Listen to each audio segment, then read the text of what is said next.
মধ্যপ্রাচ্যে যুদ্ধের কারণে বিশ্বজুড়ে তেলের সংকট ও দাম বৃদ্ধি হলেও বাংলাদেশে তেলের দাম নিয়ন্ত্রণে রাখা হয়েছে এবং সরবরাহ অব্যাহত রাখা হয়েছে।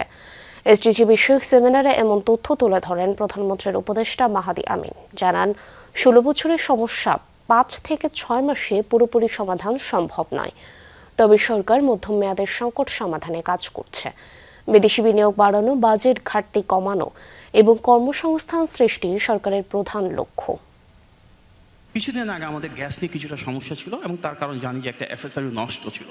অবশ্যই বাংলাদেশে একটা বড় সমস্যা বর্তমানে জ্বালানির ক্ষেত্রে, কিন্তু ১৬ বছরে যে সমস্যা বাস্তবিকভাবে ৫ বা ৬ মাসে সেই সমস্যা শতভাগ সমাধান করা সম্ভব হয় না। তবে এতটুকু নিশ্চিত করতে পারি, মাননীয় প্রধানমন্ত্রীর নির্দেশনায় আমাদের সংশ্লিষ্ট যারা কর্মকর্তা রয়েছেন এবং সরকারের অংশীজনরা রয়েছেন সবাই মিলে সেই সিদ্ধান্ত নিচ্ছেন যেখানে বিদেশি বিনিয়োগ আসবে আমরা আমাদের ইন্টারনাল যে ডোমেস্টিক রিসোর্স রয়েছে সেগুলো এক্সপ্লোর করার চেষ্টা করছি এবং ইনশাল্লাহ মধ্যমেয়াদে বাস্তবসম্মত জ্বালানি সংকটের সমস্যা সমাধান হবে ইনশাল্লাহ।